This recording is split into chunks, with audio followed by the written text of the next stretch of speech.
所以我们除了正面的鼻背需要截骨往左推，那左边需要垫高，鼻头需要往左拉之外，右边的鼻孔也帮它做了一个局部皮瓣的下降。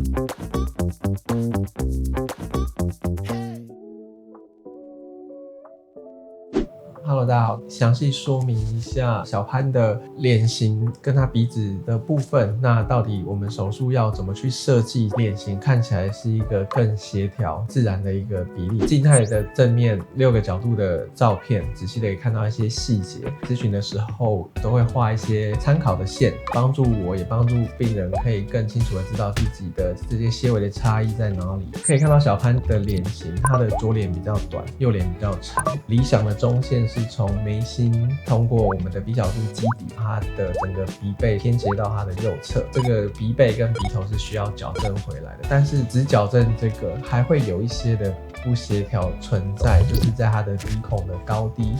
这是很容易被忽略到的问题。右边的鼻孔适时的往下移，就会比较接近我们竖弦画的这条线，是一个比较均匀的分布。鼻头的对称性、协调性也会看起来再更好。所以我们除了正面的鼻背需要截骨往左推，那左边需要垫高，鼻头需要往左拉之外，右边的鼻孔也帮它做了一个局部皮瓣的下降。仰角也看到它的鼻角度变得比较抬正。再来，我们可以看一下我们的侧面。它的眉骨比较凸，所以山根有一个很大的落差，有一个很大的空间可以增高，跟理想的鼻头的位置做搭配。那理想的鼻尖的位置取决于我们的上半脸跟下半脸突出跟长度，画出这个线决定下巴的位置之后，决定我们的理想的鼻尖位置。小潘下脸相对于中脸跟上脸是比较短的，所以它不适合做太长的鼻子，转折点不适合往上移动的太多，那鼻头也不适合再往下，所以其实是垂直的往前的拉挺，不太去让鼻子看起来太长的情况下，做出一个高挺鼻子的立体感。现在是术后满1个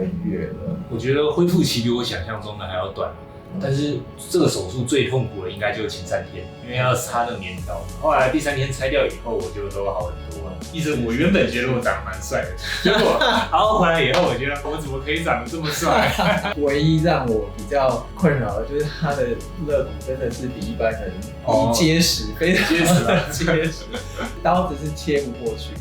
一般人的这个年纪不会有那么多的钙化，韧带附着的地方有非常厚的一层已经硬骨化的肋骨，当初取跟雕确实花了一些时间。之前我要做抗打训练，我就叫朋友打我肚子，淤青过后的地方比较容易有钙质沉积。哦，原来如此。其实我有2部影片是用我这个新的脸去拍的。然后其实蛮多观众朋友都说我的脸变帅了，觉得这个鼻子如果做出来，这个立体度起来，这个脸看起来好像就变小。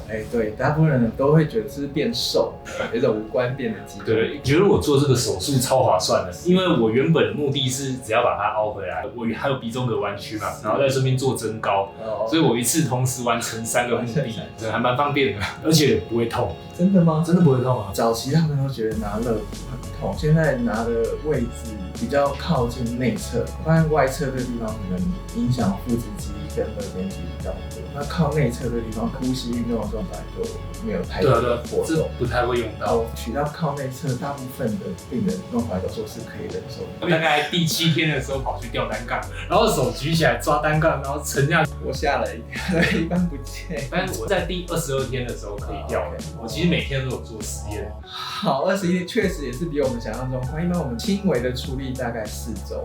然后没有限制的处理大概6周。好，谢谢医生。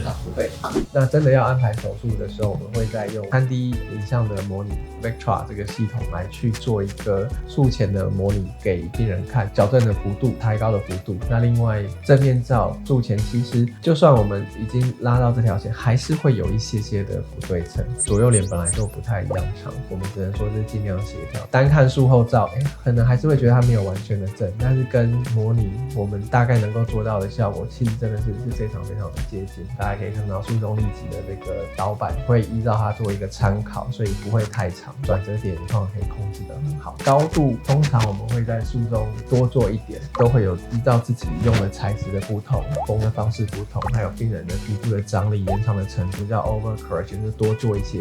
绝大部分用肋骨做的大概都可以控制在1到2 mm 之内鼻尖的部分，那鼻背大概都可以在1 mm 以内的误差范围。软组织还是有它的不可预测性，所以还是会有1-2成的人会需要再次的调整，大部分都是微调就好，不是整个拆掉重做。重点应该是找到你希望的样子是他觉得可以达到的一个医师，那这才是最重要的。